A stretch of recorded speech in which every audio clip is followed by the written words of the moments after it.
Alright all, and welcome back to a new video, which is the day 3 preview of the Aintree Grand National Festival. Obviously the Grand National video itself is up, the runner by runner guide, so this is really just the remaining races on day 3. It's here, it's 7 o'clock, half 7 at night here. Day 2 wasn't one of our great days, I'll hold my hands up. It hit the crossbar quite a lot of the time.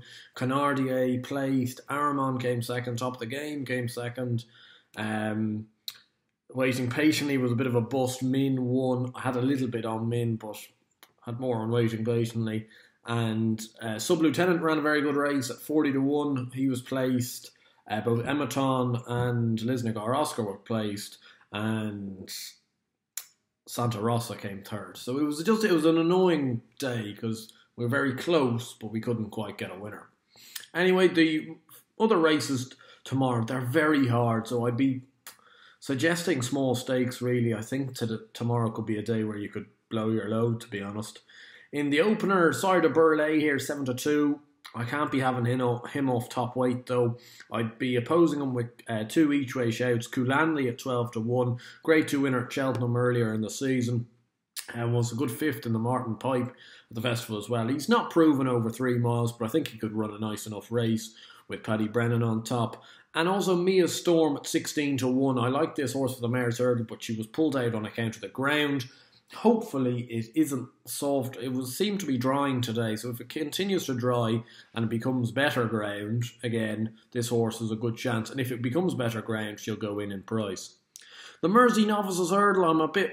don't have much of a say, but I would be going for Brewing Up a Storm here at 5 to 2. I backed him in the... Ballymore ran a good race without looking like winning. My more reasoning, though, is I can't have Angel's Breath. One for Rosie wouldn't be me. Chosen Mate wouldn't be me. Each way, I think Umbragado is a cracking bet at 10 to 1. I can't understand why he's 10 to 1, especially with 3 places. He looks a really, really good horse.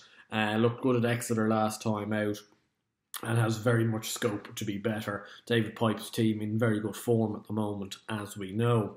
The Mughal Novices Chase, us and them, when this was initially priced up, was 13 to 8. That was one of the worst 13 to 8 favourites I think I've ever seen.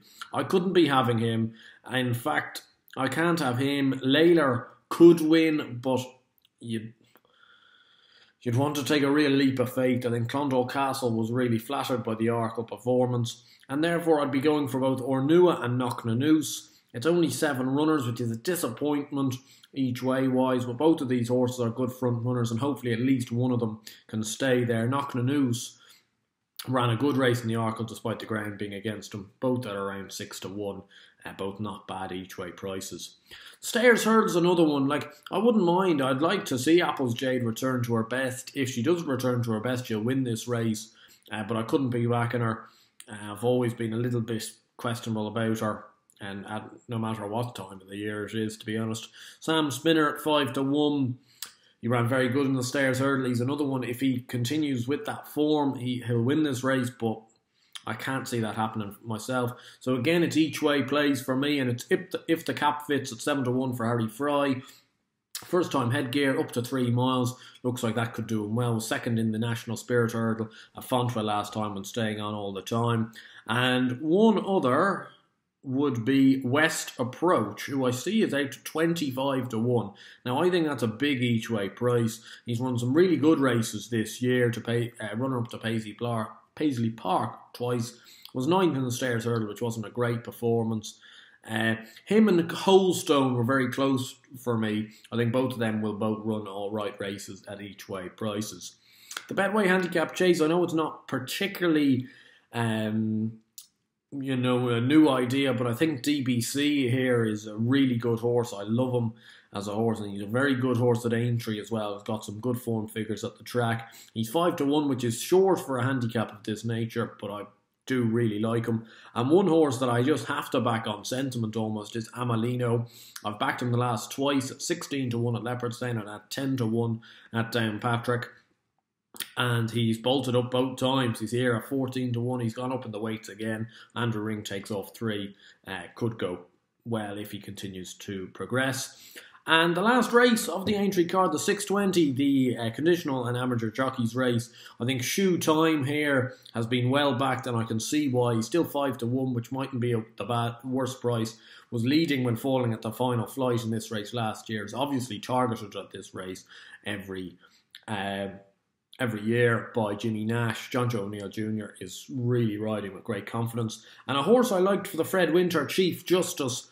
He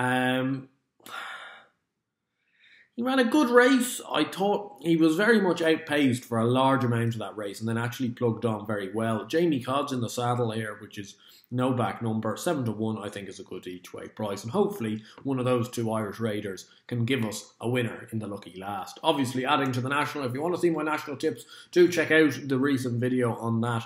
And obviously, what are your fancies for day 3. If you did enjoy this video, please do give it a like and subscribe to the channel down below, and also let me know, do you want to see more of these type of videos for both Ferry Out and Punchestown going forward? If you did enjoy the video, I'll see you next time.